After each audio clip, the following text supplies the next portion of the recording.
Alrighty, thank you guys. So my name is Carl. I am the CTO at 2600 Hertz, and I'm going to talk to you today about something we've called Project Pool Party, which is an initiative we've had in the company for a very long time, but recently we've been able to start making good on some of the initiatives there. So the point of the project is kind of to answer the question, can more be less? So I'm going to go over today about what Project Pool Party actually is, where did it start, what has it become, and I'm going to talk about something called Bezos' Law, and I'm probably going to pronounce it differently each time because I'm horrible with pronouncing names, so I apologize. And then I'm going to talk a little bit about what's next. So to answer the question, what is Project Pool Party, we first need to kind of break down and have a common terms that we'll be using throughout the presentation. So bear with me a little bit, but let's look at a simplified architecture here of a general service offering. Of course, that's something that your customers pay for. Those are built on components, so that would be FreeSwitch, Camellio, Debian, things like that. And those are all, of course, realized on compute resources. That's where it actually executes. Okay? So I'm going to make the assumption that through redundancy, we can increase our reliability and scalability. And if that's true, we need more components. And to have more components, we need more compute resources. So if we have more compute resources, we can provide a better quality service. Okay? Now, if you have more compute resources, that does mean you have more computers, so that's more maintenance work that you have to take on. And so to decrease the operational costs, you actually want to have fewer compute resources. So the cheaper you can keep those compute resources, the better quality service that you can provide, but at the same time, reduce your total costs. Oops. So I'm introducing Project Pool Party, which is 2600 Hertz approach to reducing those compute resource costs, and specifically within a telephony services. So let's talk a little bit about where Project Pool Party actually got its start. So we already established that scaling the quantity of compute resources has major advantages. And we know that it's easier to buy 20 computers than one computer that can do the work of 20. But there's a slight issue with that. If you have 20 computers and you want them to work as one, that's a very difficult problem to do. It's the distributed services issue. And so one of the ways you can manage that is to build a simple platform. And that's what Kazoo set out to do. It set out to build the simplest possible distributed telephony platform using the technologies that were available. So on this slide, and this is from some consulting that we did, on the bottom of the screen there, we can see what is actually a pretty typical and standard SIP deployment architecture using, just the standard SIP signaling RTP type of terminology. And on the top, we can see Kazoo itself attempting to simplify this complexity, utilizing some of the existing distributed system tools that are out there, such as Erlang, BigCouch, AMQP, things like that, in order to build layers that can actually help bring the maintenance of the system and the complexity of the system down. But none of this solves the computing resource. This all has to run somewhere. So that's a step in the right direction, but it doesn't get us where we want to go. So a couple years ago, something kind of interesting happened. This particular board hit the marketplace. This was a really interesting thing because this was very inexpensive compute resource, and it was pretty powerful. Bang for the buck, it was actually pretty reasonable. So we thought, what if we took a whole bunch of these boards, put them in a data center, and we're talking hundreds of thousands perhaps of these boards. He's laughing, but that actually might work. Why not? No one's tried it. So we put a bunch of tests together and we ran the numbers. Turns out, yeah, you're right, it doesn't work. But we put Project Pool Party back on the shelf, and a couple years later, this guy came out. So this one is the Intel Minnow board. And the Intel middle board is significantly more powerful. It's 64-bit. It's an Atom processor backed by Intel.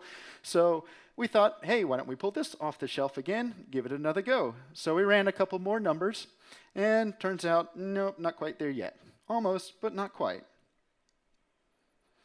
So then we started thinking, well, what if we actually just went and found an open box solution and tried to reduce the compute resource cost with what we already have, right? And we kind of always ended up in the ballpark of about $2,000 per blade or per server. It was kind of hard to get past that if we were trying to reach the densities we wanted. Now, sure, I can rack a server for $400 or something like that, but that's one U1 server. It's not getting us anywhere that we want it to go. So we kind of ruled that out. We said, that there wasn't anything out of the box that was really getting us into the project pool party domain that we wanted. And again, we're looking here for the price, the compute power, cooling, and of course power, big factor in the data centers. So we never really found a happy balance there. And then we moved to a new office. And when we moved to the new office, one of the things that we deployed was a media system that let us play music across all the speakers in the office. And in doing so, it reminded us that a while ago, the big thing was building a media center with the little micro ITX boards, right? So little home appliances all over the place. And it kind of revitalized us going back and looking at that. I'm sorry, not mini, but the micros. And so when we went back and looked at that, turns out that the price point hasn't shifted too much, but the power of those boards has significantly. So what has Project Pool Party become? Well, we're now basing it on the ITX micro form factor instead. So we can't quite get the density there yet with the little ones, but these are still pretty small. That's 7 inches by 7 inches square. And isn't technology wonderful? A little CAD work later, and a side note here, if you guys are playing on those 3D printers out there or just goofing around in CAD, there's an excellent service I can't speak highly enough about called Onshape. It's an in-browser CAD program. It's tremendous. But little CAD work, little 3D printing action, couple extra little components, and we've got this. So this is something new entirely. What we're looking at here is 18 ITX microboards that are in a 5U form factor. So these all actually have a management interface on them so that we have a remote management on them. They all have 5 NICs, so we have plenty of network connectivity. As a matter of fact, by default, we always bond all of our network connections, so we have plenty of throughput on the boards. These are not set up with a fault-tolerant power system, but half the boards are on one power system, half the boards are on the other, so the entire shelf won't go down if you lose a power system. And there's some attempts in there to help protect the individual boards as well. And of course, we left a lot of spacing there because we don't really know the thermal characteristics of this yet. But in our, kind of stress testing and load testing, we found that this particular configuration keeps it pretty cool. And one of the things that you'll see on each of those little boards is a little teeny power supply. So actually pretty efficient here. We're only dropping to 12 volts in the big power supplies, and then each one kind of drops and brings its rails to where it needs to go. So we're talking very low power in the data center. And it's built to be kind of modular. So those clips that you saw, they can kind of snap together in and out like little Lego pieces. And we can come in here and drop in a board. So if one of them burns out or something goes amiss, then we can pull the board out, stick it in, things like that. So very modular and flexible in that aspect. So what did we end up building? Well, we have 18 Xeon servers, drawing about 5 amps each, taking 5 U's of space, has two power supplies, and it's 3D printed. Well, that's pretty big. That's actually something that you would probably pay a very significant sum of money if you were to go out and buy an out-of-the-box solution that met these specifications. Okay? So before we can kind of understand and put some quantitative numbers around that, let's talk about something called Bezos' law. All right? So how many of you guys know Moore's law? Raise a hand. I'm pretty sure just about everybody. How many of you know Kreider's law? Sorry if I mispronounced that. Any hands? No? And Nielsen's law or Nelson's law? No? Another one that's not quite known? All right, so Moore's law, of course, tells us that the CPUs, the processors, those are all getting incredibly fast over and over and over again. So there's lots of compute power coming out of the fact that the processes are getting quicker, right? Kreider's law tells us that storage is becoming faster and faster and faster. So we can shift the data locally much quicker so we can do more work with it. And unfortunately, the last one here, Nielsen's law, tells us that the networks aren't really keeping up with the pace. So they're becoming slower. But this is a predictive model. This is what we can actually use to predict when we write software. I can write software that goes onto a machine. It's going to get faster. The hard drives are going to get faster. The CPUs are going to get faster. So my overall quality is going to become better because I can do more compute per time. Therefore, my compute resources become more effective, right? This is basically the old school model that all software these days are written against. Turns out there's a problem. Moore's law is broken. So we all know, and well, a lot of us will remember days of much slower computers. And I remember when 1 gigahertz came out and how that was the most amazing thing. And I absolutely positively had to have one no matter what happened. That was insane speeds. And then 2, and then 3, and then 4, and then 3, and then 3, and then 3. Right? So that's when we kind of capped out at Moore's law. And what ended up happening is something I find incredibly amazing, is that we made things so small that we can actually make them smaller. But when we do, quantum effects, heat dissipation, that becomes a problem. So it's not the manufacturing techniques can't get there, it's the laws of physics are in our way. So this isn't something you can throw money at, right? The counter-argument being there's now a corporate company making quantum computers, but totally different animal. So with that, if Moore's law is broken, how do you get more compute resources? Because these markets aren't going to stand still, right? They first did that by making the individual processors more efficient, hyper-threading, all that kind of stuff, faster caches, all kinds of fancy things like that came out, making more utilization of the smaller resource that they had. Then they added quantity. So we had things like quad-core and other adaptations that put more cores into the single chip, but that's just quantity. And so from there, that quantity was then expanded to the macro level, where now it's quantity of servers. And when you have quantity of servers, that's driving the price down, and that's Benzo's law. So the price of unit computing power is being reduced by about 50% every 3 years. So if you can't make a more powerful computer, then you need more powerful computers. So if we take that, let's take a look real quick, looking at Project Phonebook, these micro ITX boards, kind of where we are from a price standpoint. Okay? So those boards are nowhere near the price for a Raspberry Pi, $650 a piece, so not insignificant. That shelf we saw was 18 computers. We can get roughly 126 servers into a single rack. Okay? Now, if you're going to do this, again, we're trying to play with quantity here. So you're not going to go into a single cabinet in a data center. So you're going to want a cage. Let's start small. Small cages usually have, 3 racks in them. So let's call it 3 racks. Okay? So we're going to walk into a data center, and we're going to pay for the equipment, the assets there, $250,000. All right? So we're in one place now. Now, if we're actually going to build a distributed system, again, being fault-tolerant, scalable, redundant, we need a second one for fault tolerance, and we need a third one for backup of backup, as well as scalability. So let's just go with a minimum of 3 data centers, $737,000 worth of computer equipment. Not too bad, right? Okay. A lot of you have probably deployed much more expensive equipment than that in the past. I know I've probably broken some expensive equipment in that price range. But that's not the only story. There is a smaller bit to it, right? So we went to a data center. We have physical space in that data center. So we are incurring $4,500, let's say, for the cage. Got to bring in cross connects, $500. You need internet, right? You're going to want more than one provider.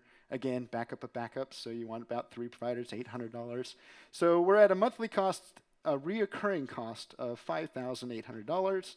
So let's just say we've got $17,400 every month for the 3 data centers now. Okay. So this is when we add up the numbers. If we have $737,000 worth of assets and $626,000 worth, $100,000 worth of reoccurring costs, is that the complete story? Of course it's not. There is support and maintenance that goes with that as well, and that's a big number. Okay, so this is where the predictive model can vary quite drastically. I'm just going to go with, let's say, every single board that we put into these data centers fails twice. Each time it fails, we'll go with it takes 4 hours to resolve, to go in, pull it out, stick another one in. And let's say we're paying some guy $100 an hour. You know, these numbers could be tweaked, but that adds up to a significant sum, $900,000 and $700,000 worth of support and maintenance. Okay? So if we want to look at this, we could say that 3 data centers is going to cost us over 36 months, $2.3 million. Okay? So now we've got a number. It's quite an interesting number. We've boiled it all down. What does that mean? I don't think anyone's ever walked up to someone and said, hey, what are your operating costs over 36 months? Everybody talks about devices and servers. So if we have 1,134 servers for $2.3 million, that means each server cost us $55.62 a month. There is no virtual service in Amazon or Rackspace that I can purchase that I would trust with my VoIP system for $55.62 a month. So we're on the right tracks. This is good news for us. These numbers are looking like we might be where we need to be, or at least in the ballpark.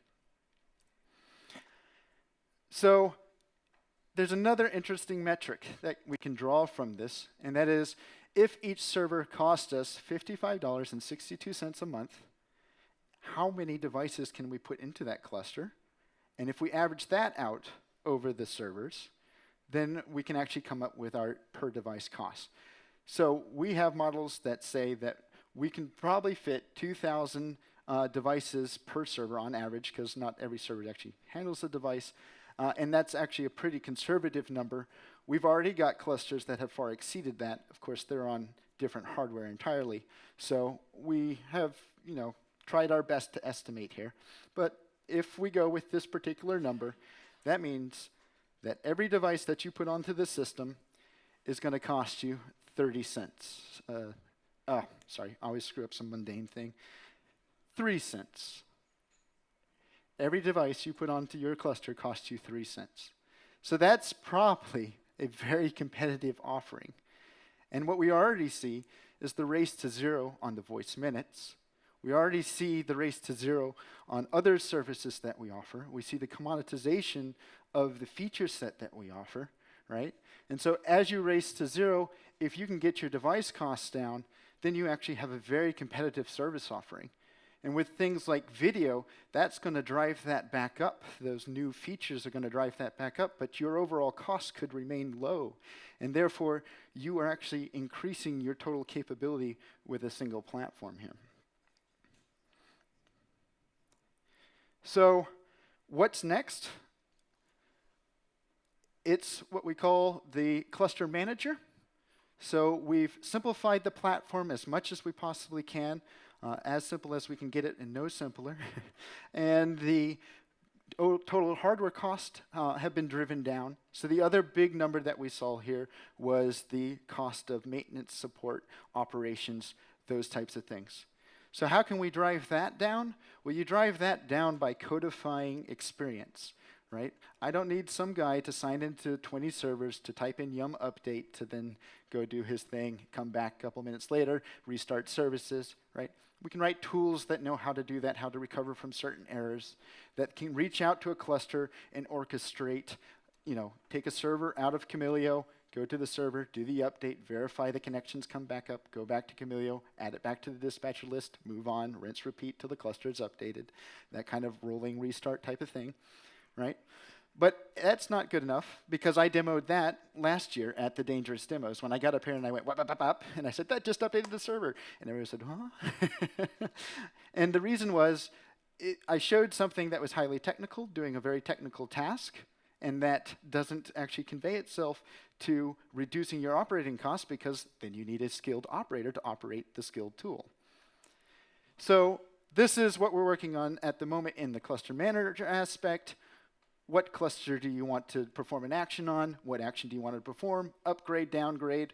Basically one button and go, although the mentality here is ask questions so that they know what they're doing, because it's as powerful as it is dangerous. So there's still some understanding that needs to happen. Yes, I do want to update this particular server.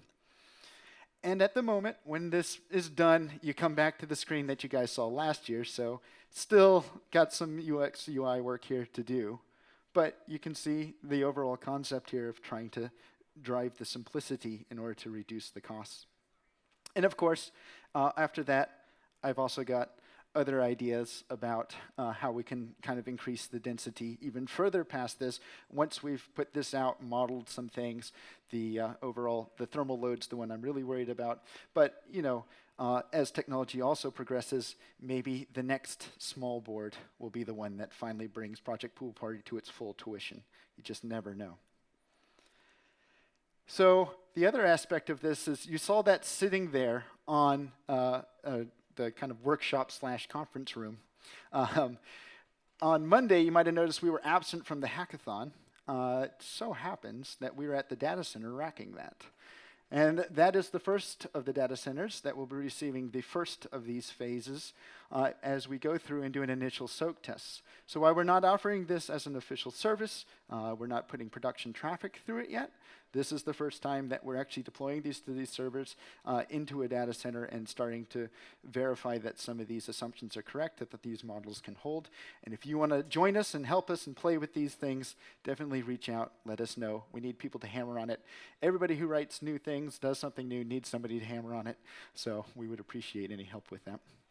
And if you want to learn more about ourselves, what we're doing, Kazoo and Self, tax in the VoIP world, we cover all kinds of interesting concepts at our conference as well. So shameless plug, KazooCon is coming up in October. And if you use the code CLUECON15 to register, you'll get 15% off of that ticket price. And of course, all of this and everything that we do is made possible by the wonderful FreeSwitch, Camilio, Big Couch, RabbitMQ.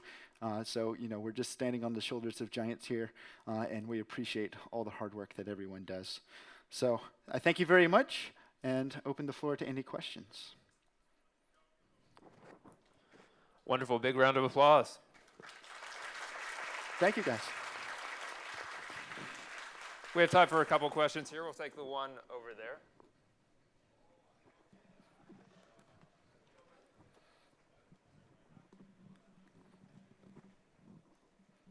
You ask lots of questions. Just for comparison, those boxes that you mentioned at $55 a month, how do they compare to some standard, say, Amazon instances?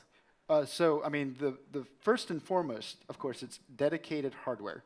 So right out of the bat, you've got a good thing going for you. The boxes that I showed, they're Xeon Core. They've got 16 gigs of RAM on them.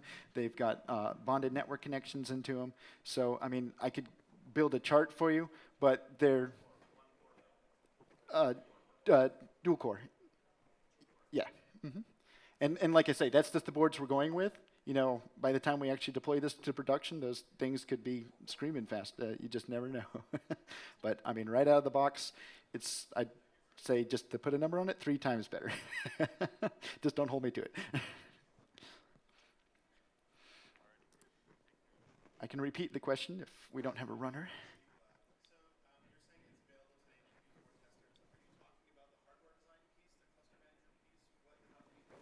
So the question is, what is available today that we need more testers with? And so it is the hardware piece and getting people to use the Kazoo clusters that we've deployed into it, do load test, maybe run your office on it if you're really daring like us.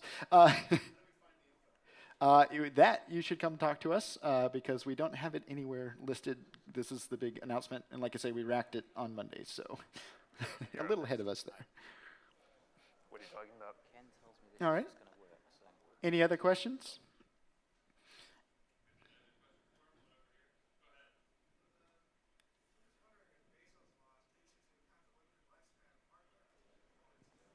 Yeah, so does it take into account the limited lifespan of hardware? What's that? I still couldn't hear that. Maybe someone could repeat it? Okay, so does it take into account the limited lifespan of hardware? And I actually don't know that much. I haven't into the actual law itself. When I did the numbers here, right, I put the 36 month on it because that would be absolute maximum time that you would run something. Clearly, you'd want to do a complete hardware refresh at that point for sure. And there's other things. These are all back of napkin math, right? That assumes you deployed the entire thing at once, which you're probably going to have a rollout, so those costs are going to be larger, right? So you're not going to see day one cost of $55 a server. So it's an oversimplification, but it's just to get the ballpark figures. Mm-hmm. Any other questions? We have one question back here. Go ahead. Yell it out. He'll repeat it. Let's start. Do you need to get plugged in? Let's get you plugged in and get your screen up. Oh, sure. Did we look at any other server solutions like ARM cores and things like that? We did. We every now and again, there was a kind of a spike, and we would go pull a bunch of boards. So we have a ton of boards at the office. It just so happened that this was the one that price point and processing power and availability, as well as backed up by a company that we can get quantity of. Right, because you're buying these things in bulk, basically. That all kind of worked out for this particular board. And like I say, this board isn't special. There's nothing that's not the board that made it work, right? So you can totally go out and find another board, and it'll work probably just as well. Do we have one question in the back. Go ahead, yell it out. We'll repeat the question.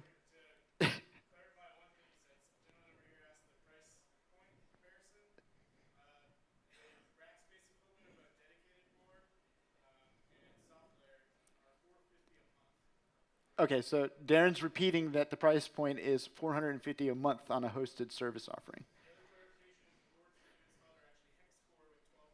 Hex core with 12 threads. I thought we went with the other one. Okay, well, they're even better than I thought. Do you have a question here? Go ahead. Sorry. Uh-huh.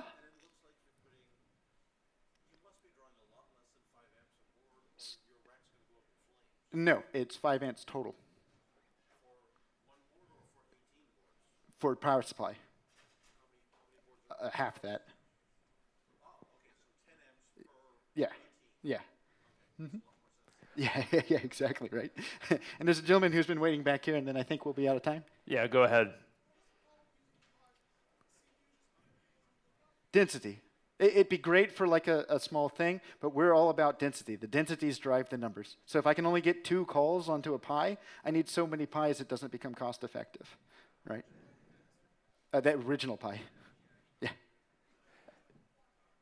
Yeah, and the new one may be getting there. Like I say, again, we moved to an office. We saw the board. We did the numbers. It worked out in kind of where we thought it would be, and we went with it. So, again, the board isn't important. Could be any board, and the smaller you can get the board, the higher the density that you can put into the data center. That's what it's all about. If you want to do any more math with Karl, he'll be in the back. He does partial differential equations and all sorts of other things that will be entertaining for you. Big round of applause for Karl. Thank you.